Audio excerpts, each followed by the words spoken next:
Looking back at the first quarter of 2024, our theme for this quarter's update is high expectations.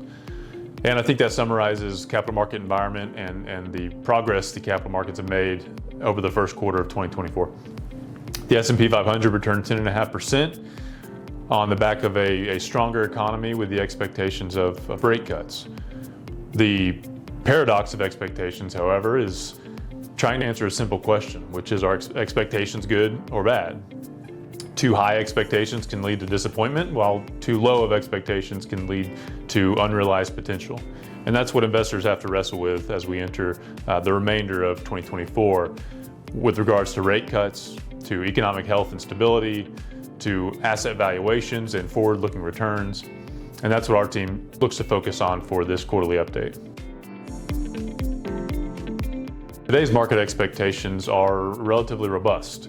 Recession forecasts have all but disappeared. The S&P 500 earnings moving forward are expected to grow by 9% in 2024 and another 13% in 2025, all on the back of higher for longer interest rates. Also hitting headlines today, and investors are asking the question, is this a bubble? And is this a bubble similar to the technology bubble that we saw in '99 and 2000?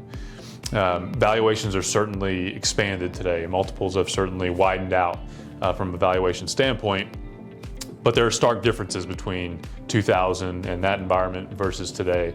And it's primarily driven by the fundamentals of these companies. So if you look at profitability, margins, balance sheet health, earnings growth and stability, all of these things are drastically different today for these 7 companies, being Google, Microsoft, Meta, Apple, Tesla, and NVIDIA. The fundamentals of these companies are drastically different from '99 and 2000, which was much weaker fundamentally. So to answer that question, today looks much less like a bubble than it did in 1999 and 2000, even though valuations are certainly expanded. What does that mean for investors today? The concentration of these 7 individual stocks, these 7 companies within the S&P 500 index, at the index level, that concentration risk is becoming real. But that also provides opportunity for the 493 other names within the index. And that's really where our team focuses our time, is finding those opportunities in the maybe unloved or less headline-driven companies for our client portfolios. And it's really a point to one of our key tenets in our investment philosophy, which is careful security selection. And I think now more than ever, certainly than we've seen in quite some time, the opportunity set for these underlying companies, the 493 stocks, has a better opportunity set for forward returns than we've seen in quite some time. The bottom line for inflation is that the last mile, so to speak, will likely be tougher than coming from 9% to 2%. And that's what the Fed's fighting right now. But they do want to get to that 2% with a lower Fed funds rate, a less restrictive monetary policy. But inflation is only one half of the Fed's dual mandate. The other half is the labor market and a healthy employment market. And we're starting to see signs of easing and cooling in the labor market as well.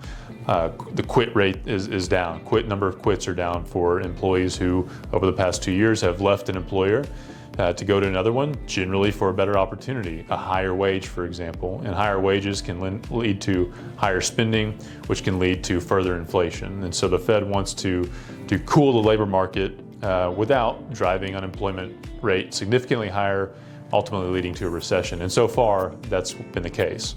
Unemployment has ticked up slightly to about 4.8%, but still very, very low, lower than historical averages. As we enter the rest of 2024, I think it's important for investors and market participants to recalibrate their expectations of forward risk and return of their investment portfolio and of their investment strategy. As asset valuations change and we enter different parts of the economic cycle, our job is to help you recalibrate those expectations and be realistic about those portfolio return and risk assumptions on a forward-looking basis. And today, with asset valuations wider and multiples having grown, assets are more expensive as a result of a healthy economy and high expectations moving forward for what the economy is expected to do. But that also leads to forward-looking returns likely coming down and really being more reasonable with our expectations moving forward. The annualized return of 15% for the S&P 500 over the past decade may not be the case for the next decade. And it's important to recalibrate that line of thinking.